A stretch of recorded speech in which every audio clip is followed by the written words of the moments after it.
하나님의 말씀은 마태복음 8장 10에서 13절입니다. 같이 합독하겠습니다. 예수께서 들으시고 놀랍게 여겨 따르는 자들에게 이르시되 내가 진실로 너희에게 이르노니 이스라엘 중 아무에게서도 이만한 믿음을 보지 못하였노라. 또 너희에게 이르노니 동서로부터 많은 사람이 이르러 아브라함과 이삭과 야곱과 함께 천국에 앉으려니와 그 나라의 본 자손들은 바깥 어두운 데 쫓겨나 거기서 울며 이를 갈게 되리라. 예수께서 백부장에게 이르시되 가라 네 믿은 대로 될지어다 하시니 그 즉시 하인이 나으니라. 아멘. 자, 오늘 여기 보면 한 백부장이 예수님께 나왔습니다. 그 백부장에게 예수님께서 하시는 말씀이 이스라엘 중 아무에게도 이만한 믿음을 보지 못했다. 그렇게 말씀해 주시는 겁니다. 그러면서 내 믿은 대로 될지어다. 그렇게 말씀해 주셔요. 그러니까 그 즉시로 하인이 나왔다라는 겁니다. 이 말씀의 배경이 있어요. 그 배경은 바로 마태복음 8장 5절에서부터 나와요. 여기 보면 이렇게 나옵니다. 예수께서 가버나움에 들어가시니, 그러니까 가버나움이라는 지역에 예수님이 가셨어요. 그곳에 가셨는데 그때에 한 백부장이 나왔대요. 백부장이라는 것은 뭐냐? 100명의 신하를 거느리는 장교가 백부장입니다.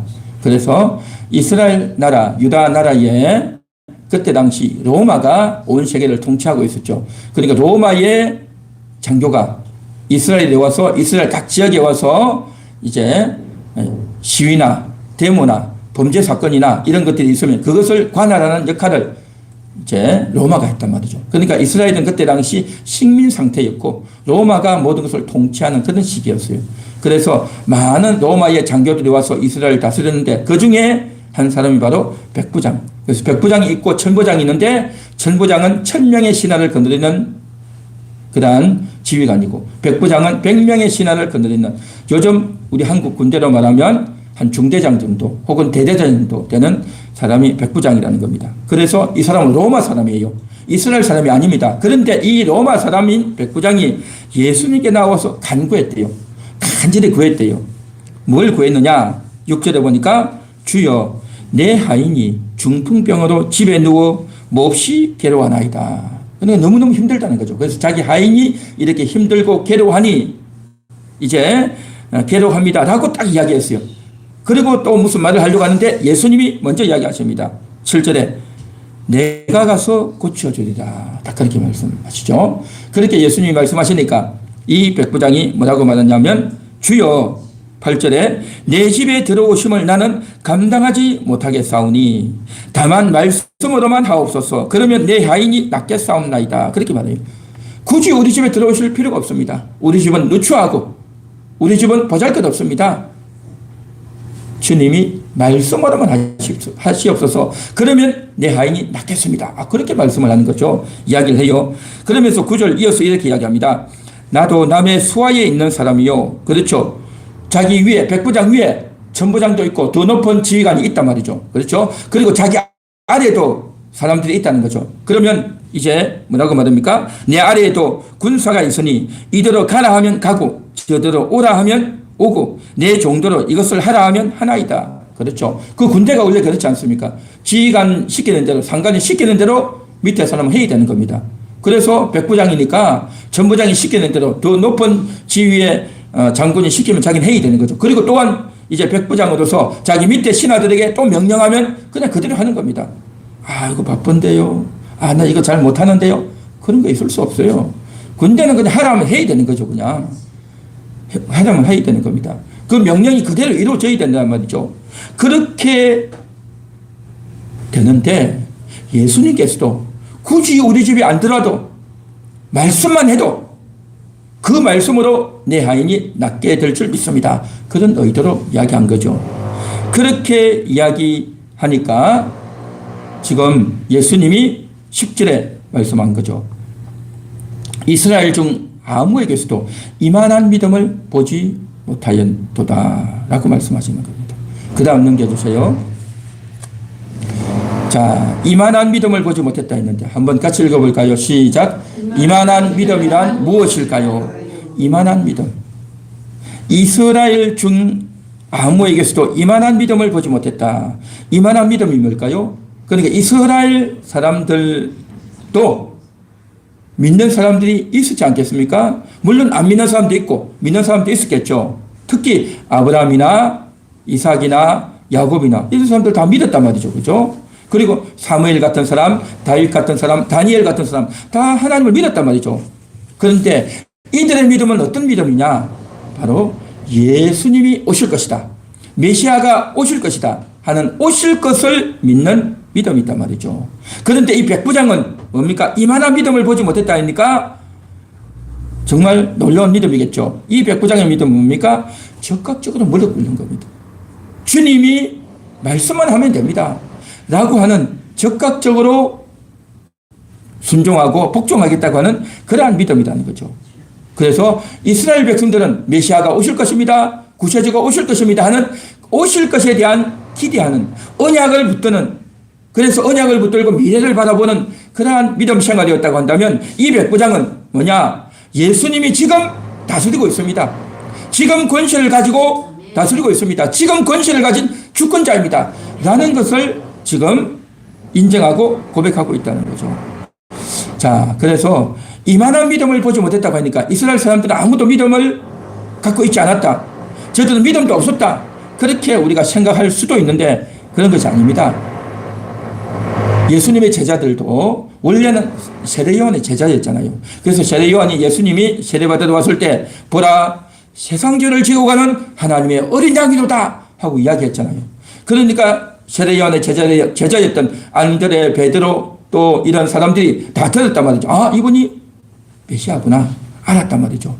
그렇게 알고 메시아로 알고 믿고 따랐단 말이죠. 그러니까 제자들도 다 예수를 믿었죠. 믿지 않았는데 어떻게 예수님이 제자가 됐겠어요.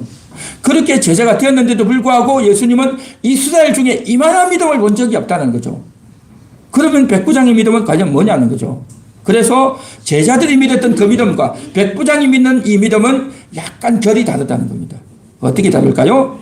제자들은 예수님이 누구신가 하는 걸 제대로 알았어요. 이분은 메시아다, 구세주다 알았어요. 왜냐하면 이스라엘 백성들은요, 율법을 배웠고 성경을 알았잖아요. 구약 성경이 있었잖아요.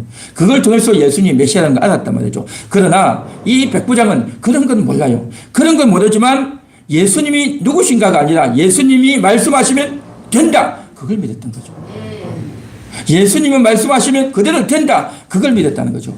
그래서 제자들의 믿음은 예수님이 누구신가 하는 예수님의 정체성에 대한 믿음이었다고 한다면 이 백부장의 믿음은 예수님은 통치, 예수님이 모든 것을 다스린다. 예수님이 통치하시는 분이다. 그걸 믿었던 겁니다. 그러니까 예수님의 정체성에 대한 믿음인 제자들이고 예수님의 통치를 믿는 믿음이 바로 백부장의 믿음이다라는 거죠. 약간씩 결이 좀 다르다라고 말을 할 수 있겠죠. 그래서 이스라엘 사람들은 제자들을 비롯해서 유대인들은 어떤 믿음을 가지고 있냐면 예수님이 하나님이 보내신 선지자구나 그렇게 생각했던 겁니다. 선지자가 뭡니까? 선지자는 하나님 말씀을 전파하면서 또 병든 자를 고쳐주는 그런 일을 많이 했단 말이죠. 모세도 그랬고 사무엘도 그랬고 엘리야도 엘리사도 다 그랬단 말이죠. 그러니까 하나님의 말씀을 전파하고 또 병든 자를 고쳐주는 문제를 해결해주는 그런 일을 하는 사람이 선지자란 말이죠. 그래서 예수님도 그런 분이다라고 인식을 했어요. 그렇게. 그런데 백부장은 어떻게 생각했냐면 그러한 성경을 배워본 적이 없고 또 메시아라는 인식도 없다 보니 그가 가진 생각은 뭐냐? 그분은 하나님의 권세를 가지고 있는 분이다. 하나님의 권세하에 있는 분이다. 그래서 그분이 말 한마디면 그대로 이루어진다. 이걸 믿었던 겁니다. 왜 그런 생각을 했을까요? 자기가 군대에 있었잖아요. 자기가 군인이잖아요. 그러니까 위에서 상관이 지시하면요. 그대로 해야 되는 겁니다. 아이고 피곤합니다. 나 잘 못합니다. 내 취향이 안 맞습니다. 그런 말 절대 하면 안 돼요. 무조건 시키면 하는 겁니다. 내가 목숨 걸고도 내가 죽게 될지라도 해야 되는 겁니다. 그게 로마 군대예요. 목숨 걸고 싸우는 겁니다. 마찬가지로 그렇게 하듯이 위에서 지시하면 반드시 해내야 되는 겁니다. 반드시 해내고 그 사람이 못하면 또 다른 사람이 가서 하고 반드시 일을 한단 말이죠. 이게 로마 군대에 있단 말이죠. 그러니까 예수님께서도 하나님이 지시하시면, 하나님이 통치하시면, 하나님이 모든 것을 권한 갖고 계시니 예수님이 그 하나님을 대행해서 명령하시면 다 됩니다. 그런 인식을 분명하게 갖고 있었다는 거죠. 그렇기 때문에 제자들은 어떻게 보면 믿는 믿음은 아직은 좀 온전해지지 않고 아직 미완성이라고 한다면 이 백부장은요 정말 놀라운 믿음을 이렇게 갖고 있다. 그래서 예수님께서 이스라엘 중 아무에게서도 이만한 믿음을 보지 못했다. 그렇게 예수님이 칭찬하시는, 극찬하시는 그런 내용이 있다라는 거죠. 그래서 보통 우리가 예수님께 부탁하고 기도할 때 어떻게 합니까? 예수님께 찾아가서 하나님께 기도해 주세요. 내 병을 좀 낫게 해 주세요. 우리 문제를 좀 해결해 주세요. 그런 식으로 요청하고 부탁을 했단 말이죠. 그런데 백부장은 어떻게 합니까? 그런 이야기 하지 않아요. 그런 이야기 하지 않고 그냥 말씀만 한마디 해주세요. 그러면 다 됩니다. 말씀 한마디면 다 된다는 거죠. 로마 군인들이 그래요. 가, 저 성을 무너뜨려. 그럼 무조건 해결되는 겁니다. 그러니까 그러한 인식이 강했던 이 사람은 바로 예수님께서도 이 질병, 이 몸에 있는 이 중풍병 말씀 한마디면 다 될 줄 믿습니다. 야, 대단한 믿음이죠. 할렐루야. 그것을 지금 이야기했다는 거죠. 그것을 이야기한 겁니다. 그래서 지금 이스라엘 백성들은 예수님이 신앙의 대상으로 구세주다라는 것은 믿었지만 지금 현재 모든 것을 다스리는 분으로는 몰랐던 겁니다. 그러니까 예수님이 제자들과 함께 밥도 먹고 여행도 다니고 하나님 말씀도 전파하고 또 이렇게 병도 고치고 하니까 자 그것만 알았던 거죠. 그런데 예수님이 어떻게 됩니까? 유대인들에게 체포가 되고 매를 맞고 십자가에 매달리고 하니까 예수님이 좋은 말씀은 전해줬는데 감동적인 말씀은 해주셨는데 우리를 사랑해 주시고 인격적으로 잘 대해 주시긴 했지만 그러나 대제사장들에게 로마 군인들에게 잡히니 꼼짝 못하는구나. 예수님도 어떻게 할 수 없는구나를 생각했단 말이죠. 그러나 이 로마 군인은 어떻게 했습니까? 그게 아니라는 거죠. 겉으로 볼 때는 별 볼 일 없어 보이도 인물은 그렇게 뛰어난 인물은 아닐지라도 이 예수님의 한마디면 안 될 것이 없다. 못할 일이 없다. 그것을 다 알고 믿었단 말이죠. 그러니까 어떻게 보면요. 제자들보다 훨씬 더 대단하고 탁월한 믿음을 가졌다. 그렇게 볼 수가 있겠죠. 그래서 이만한 믿음. 그러니까 지금 현재 있는 상황이 지금 현재 고통이 지금 너무너무 어려운 일이 너무나도 병에 걸려서 죽을 위기 가운데 있는 그것을 보고 이것을 해결해 주세요라고 기도하고 비는 것이 아니라 주님이 말씀 한마디면 됩니다. 주님이 말씀 한마디면 됩니다. 너무나도 대단한 인식과 믿음을 갖고 있었다는 겁니다. 이게 바로 뭐냐? 백부장의 믿음이었던 겁니다. 그래서 이런 믿음을 가져야 되는데 제자들은 이스라엘 사람들은 이런 믿음을 갖지 못했던 거죠. 그러니까 이런 믿음을 갖지 못하다 보니까 어떻게 됩니까? 배를 타고 가는데 풍랑이 일고 태풍이 치니까 두려워서 배가 뒤집어질 것 같으니까 두려워서 바들바들 떠났단 말이죠. 두려워서 떠는 겁니다. 그리고 오병이어의 기적 떡 사건이 있고 난 이후에 이제 예수님의 말씀을 잘 이해하지 못했고 오해하게 되는 그런 일이 벌어지게 되고 또 예수님의 십자가에 체포되어 가니까 두려워서 도망가는 그런 시기가 된 겁니다. 큰 어려움이 오고 위기가 다가오니까 예수님이 체포되어지고 예수님도 어떻게 할 수 없구나. 하나님도 이것은 어떻게 할 수 없구나 라고 생각하고 좌절하고 어려움에 푹 빠져버린다는 거죠. 예수님이 이 모든 것을 다스릴 수 있다. 지금 현실은 어렵지만 예수님이 말씀 한마디면 이것은 쫙 정렬된다 하는 인식이 없었다는 거죠. 그래서 그러한 인식이 없었던 제자들의 믿음이라고 한다면 백부장의 믿음은 이만한 믿음 그것을 믿었다는 거죠. 그것을 인식했다는 거죠. 그래서 오늘날 우리들도 신앙생활 하는 가운데서 정말 말씀을 듣고 은혜를 받지만 우리의 삶이요 제자들처럼 은혜 받을 때는 좋고 기뻐하지만 또 좀 어려움이 오고 고통이 오고 복잡해지고 힘들어지면 그냥 의심이 되고 좌절이 되고 마음이 오락가락한단 말이죠. 왜 그렇게 될까요? 삶이 정돈이 안 돼 있어서 그래요. 삶이 정돈이 안 돼 있어서. 삶의 정돈이 안 돼 있다는 말이 뭐겠어요? 생각이 오락가락 한다는 거죠. 하나님의 은혜를 받으면 모든 것이 다 잘 될 것 같이 여겼는데, 그런데 인생은 안 그렇잖아요. 복잡하고 힘든 일이 생긴단 말이죠. 누군가가 내 속을 뒤집어 놓고 어려운 일이 생긴단 말이죠. 그러면 어떻게 됩니까? 은혜와 평강이 넘치는 것이 아니라 두려움과 염려 속에 빠진단 말이죠. 하나님 말씀을 듣고 말씀대로 살겠습니다 해놓고 그냥 나도 모르게 사람의 말을 듣고 그 사람을 쫓아서 그 사람이 시키는 대로 한단 말이죠. 이게 다 뭐겠습니까? 오락가락 하는 거단 말이에요. 오락가락. 내가 믿음으로 살겠습니다 해놓고 믿음으로 사는 것이 아니라 의심하고 두려워하고 사람의 논리와 사람의 뜻대로 행동하는 것. 이게 바로 뭐냐? 오락가락 한다는 거죠. 삶이 정돈이 안 돼 있는 거죠. 삶의 정돈이. 그 삶의 정돈이 안 돼 있다 보니까 주님이 우리를 통치하신다고 하는 것이 우리에게 다가오질 않는 겁니다. 다가오질 않는단 말이죠. 이렇게 되어지는 현상, 삶이 오락가락하는, 삶이 정돈되지 않는 이유가 뭘까요? 그것은 바로 우리가 예수를 믿지만 예수님을 사랑합니다. 예수님을 찬양합니다. 예수님을 따르겠습니다. 라고 말은 하지만 그러나 판단을 내가 한다는 거예요. 판단은 내가 하는 겁니다. 예수님이 나의 왕이요 나의 주인입니다 해놓고 결정을 내가 한단 말이죠. 결정을 내가 해요. 그리고 이 어려운 상황을 내가 통제하려고 하는 겁니다. 내가 통제해야 되는데 내 남편이, 내 아내가, 내 자식이, 내 부모님이 자꾸 이래라 저래라 하는 게 싫은 겁니다. 내 마음대로 하고 싶은데 왜 남이 이래라 저래라 하느냐 말이죠. 내가 이걸 어떻게든지 풀어내야 된다는 거죠. 남의 도움을 받든지 내가 어디서 아이디어를 얻든지 내가 연구해서 내가 뭔가를 통제하고 내가 결정하고 내가 판단을 하려고 한단 말이죠. 그런데 말입니다. 정말 주님을 믿는 자는요. 그러한 어려움이 올 때 내가 판단하는 것이 아니라 주님께 물어봐야 되는 거예요. 주님께 물어봐야 되는 겁니다. 주님, 이 상황이 뭡니까? 라고 생각하면서 주님께 물어보고 판단을 해야 되는 거죠. 그리고 주님께 물어보고 내가 어떻게 할지 결정을 내려야 되는 거고, 내가 이것을 통치하고 이렇게 저렇게 내가 마음대로 하려고 하는 것이 아니라 주님이 다스려 주세요.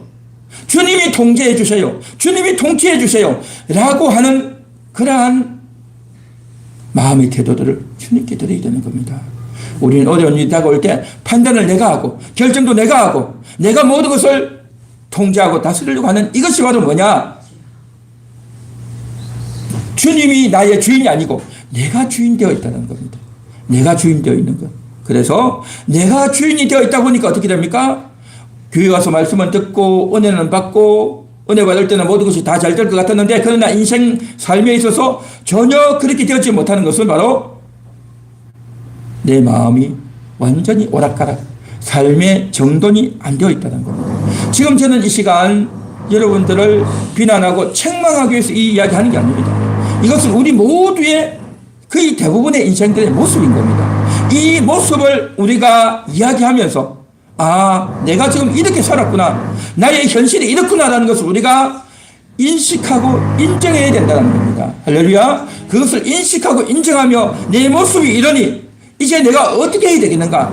그래서 우리가 하나님 앞에서 어떤 태도를 취해야 되겠는가? 이걸 우리가 가져야 된다는 거죠. 그래서 이제 정말 백부장이 가졌던 말씀만 하옵소서라고 했던 그 인식, 그 말 한마디는 그냥 어쩌다 말 한마디 한 것이 아니라 그 사람의 인식 속에는 뭐가 있냐는 거죠. 바로 위치 이동을 해야 되는 겁니다. 위치 이동이 뭡니까? 내가 모든 것을 결정한다. 내가 판단하고 내가 결정하고 내가 이것을 통제한다가 아니라 주님이 판단해 주세요. 주님이 결정해 주세요. 주님이 이것을 통제해 주세요. 라고 하면서 판단권, 결정권, 통제권을 주님께 내어드리는 겁니다. 할렐루야. 이게 바로 뭐냐? 이만한 믿음이라는 거죠. 백부장이 가졌던 이 이만한 믿음을 우리도 가져야 되지 않겠습니까? 할렐루야. 우리 한번 같이 따라해 보겠습니다. 주님이 판단해 주세요. 주님이 결정해 주세요. 주님이 통제해 주세요. 정말 그렇게 해야 됩니다. 여러분 이거 딱 적어 놓으세요. 판단을 주님이 하시고 판단, 결정을 주님이 하시고 이 모든 상황의 통제를 주님이 하셔야 된다는 거죠. 이걸 우리가 딱 적어놓고 이거 인식해야 되는 겁니다. 여러분의 구체적인 상황 가운데서, 여러분의 가정 가운데서, 여러분의 인생 가운데서, 여러분의 인간관계 가운데서 어떻게 합니까? 판단을 누가 하는 겁니까? 내가 하거나 상대방이 하잖아요. 네가 왜 판단하느냐? 내가 판단해야지. 네 판단이 맞냐? 내 판단이 맞아. 그러면서 서로 싸우는 거잖아요. 그리고 최종 결정권을 내가 이걸 사야 되느냐, 사지 말아야 되느냐, 이걸 사야 되느냐, 저걸 사야 되느냐, 그 결정을 누가 합니까? 네가 할 거냐, 내가 할 거냐. 그것 때문에 싸우는 거잖아요. 정말 우리가 해야 될 게 뭐냐? 판단. 이게 뭐냐는 거. 이게 무슨 일이냐는 거죠. 이 판단과 해석을 내가 할 것이 아니라 상대방에게 맡기는 것이 아니라 주님께 맡기고, 최종 결정권을 내가 하거나 상대방에게 맡기는 것이 아니라 주님께 맡기고, 이 모든 것들을 통제하고 다스리는 것을 상대방이 아니라 나도 아니고 주님께 맡긴단 말이죠. 그렇게 되어질 때 정말 주님이 우리를 다스려 주시는 겁니다. 그래서 우리가 주님의 통제 안으로 들어가는 것, 주님께 맡겨드리는 것, 그래서 내 중심에서 하나님 중심으로, 내가 판단하는 것이 아니라 하나님 말씀이 판단하고, 내가 결정하는 것이 아니라 주님의 그 주권에 내가 복종하고 순종하는 것. 그렇게 되어질 때에 주님의 통치가 이루어지는 겁니다. 주님의 다스림이 내 안에서 이루어진단 말이죠. 주님이 우리 안에서 왕이 되어주시고 다스려 주시는 겁니다. 주님은요, 굉장히 인격적인 분이기 때문에 우리 안에 계시잖아요. 여러분 안에 주님이 계시잖아요. 여러분 안에 하나님이 계시잖아요. 그러나 중요한 판단을 여러분이 다 해버리고, 이건 이거야, 이건 이거야, 이건 그냥 눈 감고도 할 수 있는 거야 하고 내가 판단해버리고, 내가 결정해버리고, 내가 마음대로 이것을 주물려서 조종하려고 하면요, 주님이요, 일하지 않으셔요. 주님이 움직이지 않는단 말이죠.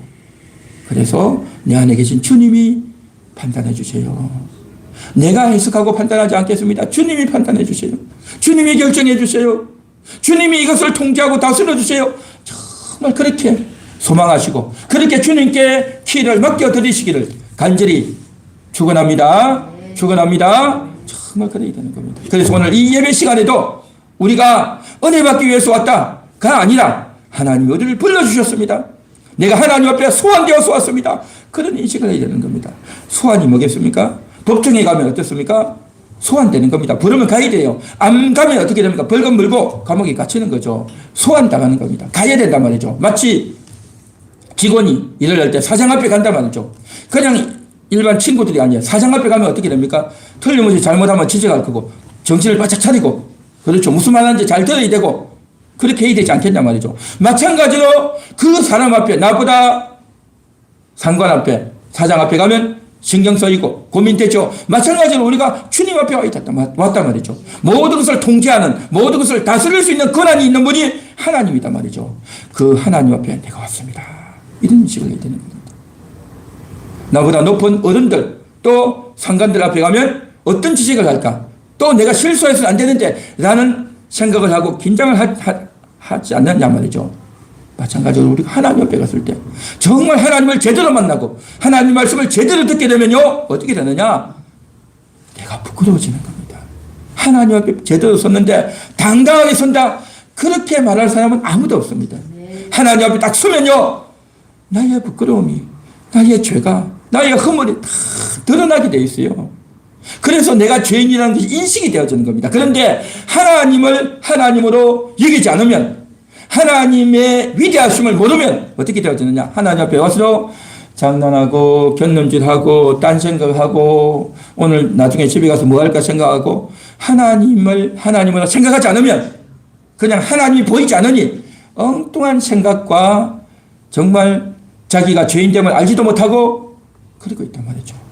하나님 앞에 제대로 가면요, 나의 부족과 나의 부끄러움이 다 드러나게 되어 있는 겁니다. 그래서 하나님이 오늘 이 자리에 임재해 계시고 하나님이 우리를 소환하셔서 부르셨고 그 하나님 앞에서 나의 부끄러움과 죄인됨이 고백되어지고 실토되어질 때, 그래서 이사야는 화로다 나여 망하게 되었도다 했고, 베드로는 물고기를 많이 잡았지만 주여 나를 떠나소서 내가 죄인입니다, 그렇게 고백할 수밖에 없었던 겁니다. 오늘 이 한 시간도 정말 하나님 앞에 소환된 우리로서 하나님 앞에 큰 은혜를 받지만 그럼에도 불구하고 우리의 부족과 연약을 인정하고 실토하는 그런 우리가 될 때 하나님의 다스림 속에 들어가고 그 하나님이 우리를 다스려 주시고 그 하나님이 우리를 통치해 주시는 그러한 놀라운 은혜가 임하게 될 줄로 믿습니다. 할렐루야. 그 다음 넘겨주세요. 예. 자, 다 같이 읽어봅니다. 시작. 내 믿은 대로 될지어다. 내 믿은 대로 될지어다 했죠. 그러니까 우리 집에까지 들어오실 것 없습니다. 말씀으로만 하시옵소서. 그러면 내 하인이 낫겠습니다 하죠. 그렇게 하니까 예수님께서 내 믿은 대로 될지어다 라고 예수님이 말씀하시죠. 믿은 대로가 무엇일까요? 이 백부장은 무엇을 믿었을까요? 백부장이 가지고 있는 믿음은 무엇이었을까요? 이것은 내가 이제 믿음이 크구나. 병을 고쳐줄 줄, 내가 너의 하인의 병을 고쳐줄 줄 내가 잘 믿었구나. 내가 믿었으니 그 보상으로 치유될 거다. 그런 의미가 아닌 겁니다. 그런 의미가 아니고 여기서 내 믿은 대로 된다는 것은 바로 뭐냐? 내가 인식한 대로 통치 구조가 정확하다는 겁니다.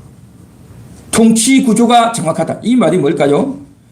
이것은 바로 뭐냐면 예수님은 그냥 인자하고 좋은 말씀을 전해주고 사랑이 많은 그런 분이 아니라 정말 이 세상의 모든 것을 다스리는, 겉으로 보면 연약한 인간으로 보일지 몰라도 눈에 보이지 않는 눈으로 이 세상의 모든 것들을 실질적으로 다스리고 통치하는 분이 예수님입니다. 그걸 백부장은 정확하게 아는 거예요. 그래서 예수님께서 그래 맞아, 내 믿고 있는 그 내용 그거 맞아, 내가 제대로 봤어 하고 인정해 주시는 겁니다.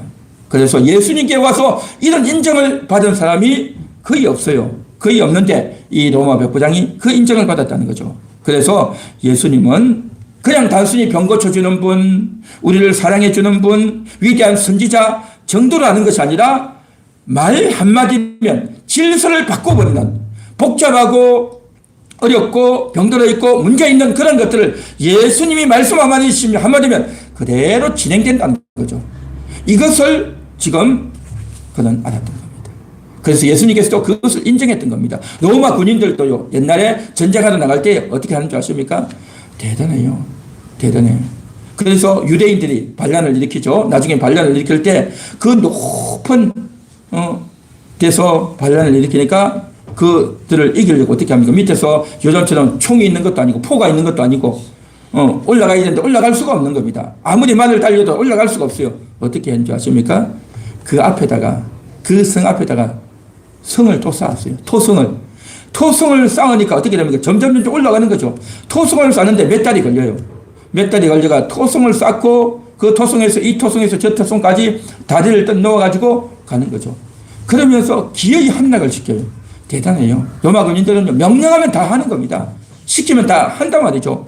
마찬가지로 우리 로마 군인들도 명령하면 다 이루어내는데 예수님은 그보다 더 대단하신 분입니다. 죽어가는 사람은 고칠 수 없고 병든 사람을 살릴 수 없지만 예수님은 그것을 할 수 있지 않습니까? 그것을 정확하게 알았던 겁니다. 그래서 단순히 병 고치는 것이 아니라 예수님의 말 한마디가 능력이 있다. 예수님이 말씀하시면 다 됩니다. 예수님이 통치자고 예수님이 권세자이기 때문에 그것을 할 수 있습니다 하고 그 말씀 안으로 들어갔다는 거죠. 그걸 인정하고 주님 앞에 맡겼던 겁니다. 그러니까 예수님의 통치가 작동되어졌던, 예수님의 말씀의 통치가 그대로 이루어지는 일들이 일어났다라는 거죠. 그렇기 때문에 우리가요, 인생을 살아가면서 이 어려움이 생길 때, 회사에서 이 어려운 일이 생겼을 때, 인간관계 때문에도 힘들고, 일이 안 풀렸을 때 힘들고, 몸이 힘들었을 때 힘들고, 여러 가지 어렵고 복잡한 문제가 있을 때 우리가 생각해야 될 것이 이것을 결정할 수 있는 결정권자가 누구냐, 이걸 알아야 되는 겁니다. 기술자가 와야 결정이 되는가? 돈이 있어야 결정되는가? 사장이 결단을 해야 되는가? 아니면 협력업체에서 누군가가 이제 권한을 가진 자가 와야 되는가? 아니면 나라에서, 정부에서 어떤 시책을 해야 되는가? 그 최종 결정권자를 알아야 되는 거죠. 그 최종 결정권자를 모르고 막 아무리 열심히 해도 문제가 해결이 안 된단 말이죠. 우리는 뭡니까? 우리는 그러한 것들을 우리냐, 너냐, 뭐 나라의 대통령이냐 이런 것을 보는 것이 아니라 이 영역의 주인이 누구냐? 그 영역의 주인은 바로 예수님이십니다. 예수님이 이 영역의, 이 문제의 영역의 결정권자가 예수님이십니다. 그걸 인정하는 겁니다. 좀 믿습니까? 예수님이죠. 예수님이 결정권자단 말이죠. 그래서 우리가 하루 살아가는 동안에도 복잡한 문제가 있고 어려운 일이 생길 때도 내가 어떻게 이 문제를 풀 것인가? 아이고, 문제가 안 풀리는구나 하고 낙망하고 화를 내고 짜증을 내고 하고 넘어갈 것이 아니라 이때는 어떤 말씀을 가지고 이 상황을 바라봐야 될까? 말씀의 기준이 뭘까? 이걸 보는 겁니다. 말씀의 기준. 자, 이게 중요하단 말이죠. 그런데 보통 어떻게 봅니까? 요즘 사회 분위기가 어떤가? 요즘 뉴스가 어떻게 나오고 있는가? 이 세상의 흐름이 어떤가? 사람들은 어떻게 말하고 있는가? 그걸 보고 사람들은 그런 정보를 가지고 세상의 분위기를 가지고 사람들은 판단하고 해결하려고 하죠. 그러나 우리는요, 세상의 분위기와 흐름과 사상이 아니라 말씀의 기준이 뭔가? 성경은 어떻게 말씀하고 있는가? 그걸 우리가 알고 그 성경의 기준을 가지고 이 문제를 풀고 해결해야 될 줄 믿습니다. 이게 바로 뭐냐? 이 영역의 주인이 누군가 하는 겁니다. 이 모든 것들의 근거는 바로 뭐냐? 다른 어떤 세상의 방식이 아니라 하나님 말씀이라는 거죠. 그렇기 때문에 그것을 방해하고 막는 게 있어요. 그게 바로 뭐냐? 나의 생각이라는 거죠. 나의 복잡한 생각이라는 거죠. 사람의 말을 의지하고 텔레비에서 어디 누가 말했던 것을 들었던 게 있고 또 내가 여태까지 알고 있던 경험에 의하면 이렇게 해야 되는 거야 라고 하면서 내가 생각한 옳다라고 했던 그 기준을 내려놔야 되는 겁니다. 내가 내려야 된다는 거죠. 그 내가 내려놓는 그 훈련, 이게 바로 뭐냐? 내 믿은 대로 될지라는 거죠. 그래서 그것을 내려놓고 주님을 모셔드리는 사람이 있고 내 세상 기준을 내려놓고 말씀의 기준을 앞세우는 사람이 있는가 하면 자기 기준, 자기 방식대로 내 판단, 내 결정대로 하려는 사람이 있단 말이죠. 그래서 정말 믿은 대로 된다라는 것, 이 믿은 대로 된다는 것이 뭐겠습니까? 사람들은 믿은 대로 되는데 뭘 믿냐는 거죠. 도대체 뭘 믿냐는 거죠. 그래서 이제 내가 나이도 많았고 인생의 경험도 있고 하니까 이제는 자유롭다. 더 이상 부모의 눈치, 학교 선생의 눈치, 내 위에 아무도 없다. 이제는 내가 마음대로 생각하고 판단하고 결정할 수 있다라고 생각하는 순간에 어떤 일이 벌어지는지 아십니까? 내 마음대로 하는 것이 아니고요. 세상의 문화, 세상의 성공 논리, 사람들의 그러한 방식, 이 세상에서 생존 방식, 그리고 남들에게 인정받는 인정 욕구, 이러한 것들에 의해서 행동하는 거예요. 내가 자유롭게 누구의 터치도 받지 않고 내 마음대로 한다고 했지만 사실은 내 마음대로가 아니고요. 세상의 방식과 세상의 흐름과 하나님과 상관없는 그 방식에 도취되어서 그 원리에 의해서 행동하게 되어 있다는 거죠. 이게 사람들이 아무도 몰라요. 그래서 성경에서는 에베소서 2장에서 그랬죠. 너희가 이 세상 풍속을 따라 그랬죠. 이 세상 풍속을 따르는 겁니다. 그러니까 어디선가 들었던 거예요. 학교에서 들었던, 누구에게 들었던, TV나 책에서나 듣고 배웠던 그게 내 속에 있는 거예요. 그 속에 있고 그래서 그것이 옳다라고 생각해서 행동한단 말이죠. 사람들은 다 그렇습니다. 여기에서 예외가 있냐? 아무도 없어요. 다 사람들은 어디선가 듣고 배웠던 걸 가지고 행동합니다. 그러나 하나님의 사람은요, 그게 아니고요. 성경의 원리가 있냐? 주님께 물어봤냐? 주님께 내려놓았냐? 그게 기준인 겁니다. 이 어려운 문제 앞에서 주님이 판단해 주십시오. 내가 판단할 때는 이렇습니다가 아니라 남들이 판단해가지고 이건 이겼다라고 말해주는 것이 아니라 주님의 판단은 무엇입니까? 주님의 판단을 알고 싶습니다. 그걸 물어야 되는 겁니다. 할렐루야. 주님의 판단을 물어야 되는 겁니다. 또 내 판단을 의지하는 것이 아니라 주님의 판단을 지금 앞세워야 된단 말이죠. 그래서 이 주님의 판단을 믿는 것, 이게 바로 믿은 대로라는 거죠. 주님의 판단이 옳다라고 생각하는 사람은 주님의 판단을 신뢰하는 겁니다. 그런데 주님의 판단이 옳은 것이 아니라 내 판단이 옳아! 라고 하는 것을 믿는 사람, 또 어떤 전문가나 어떤 주변의 사람들이 판단한 것이 그래 맞아 너무 좋은 것 같아 라고 해서 누군가의 어떤 아이디어와 생각이 너무 좋아 그게 맞아 그것을 믿을 수 있어 라고 하면서 그것을 믿고 따르는 사람 다릅니다. 이것은요 우리가 삶을 사는 데 있어서 아무렇지도 않게 넘어가는 것 같지만 아주 중요한 아주 깊숙한 원리인 겁니다. 누구의 판단을 따르느냐는 거죠. 어떤 판단도 없으면 복잡해서 우왕좌왕하게 되고 어떤 판단을 얻었는데 그 판단이 주님의 판단이 아니고 다른 멋있는 아이디어라고 했다면 그것은 멋있어 보일지 몰라도 그 사람의 판단을 따른단 말이죠. 우리는요 주님의 판단을 따라야 될 줄 믿습니다.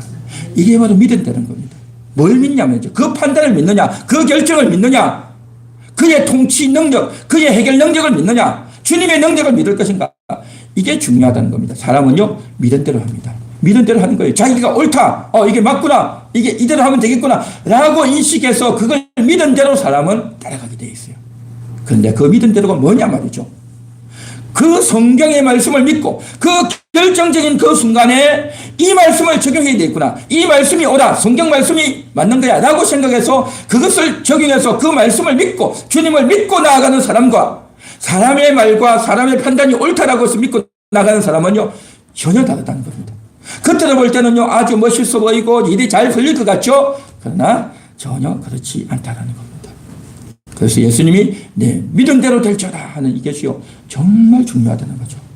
여러분은 어떻게 사시겠습니까? 무엇을 믿으시겠습니까? 누구의 판단을 따르겠습니까? 예수님의 판단을 따르시기 바랍니다. 예수님께 물어보시기 바랍니다.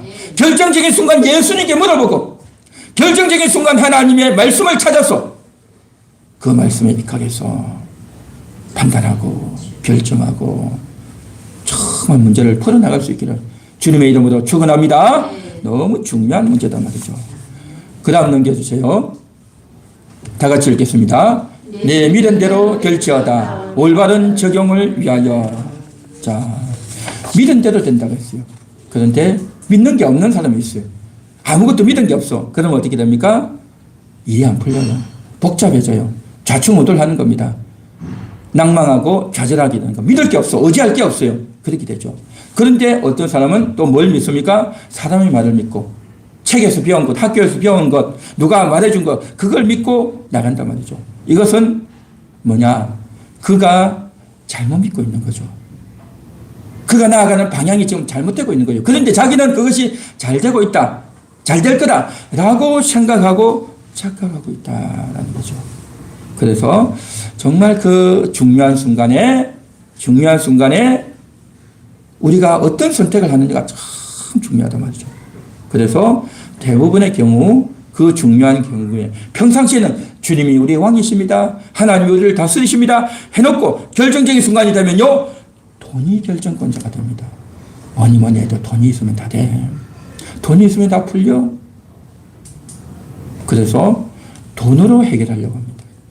말로는 하나님의 결정권자입니다 해놓고 돈이 없어서 안 되고 있다. 돈이 없어서 망하게 생겼다. 돈이 없으니까 병원에도 못 가고 돈이 없으니까 설날이 돼도 손주들에게 용돈 줄 돈도 없고 세뱃돈도 못 주고 내가 돈이 없으니까 내가 이 갈채를 당하고 해가지고 돈이 결정권이 되어줘요. 그러나 하나님이 통치합니다 라고 여기면요 돈이 결정권자가 아니라 주님이 결정권자가 되는 겁니다.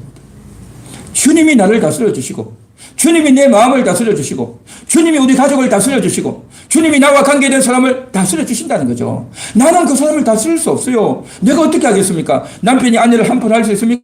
아내가 남편을 함부로 할 수 있습니까? 부모가 자식이 부모를 자식을 함부로 할 수 있습니까? 못해요. 다스리지 못하잖아요. 안 되잖아요. 여러분 알고 있잖아요. 그 결정권자 돈 주니까 말 잘 듣네. 돈 있으니까 근심하던 얼굴이 펴지네 해가지고 돈이 결정권자를 만들면 안 된다는 겁니다. 하나님이 결정권자가 되고 하나님이 왕으로 모셔야 될 줄 믿습니다. 또 어떤 사람은 자기 감정을 주권으로 삼는 자기 감정, 자기 기분대로 하는 겁니다. 네, 아무리 좋은 일이 있어도 자기 기분이 안 들면 놓은 거죠. 자기 기분이 좋아지면 오케이인 거죠.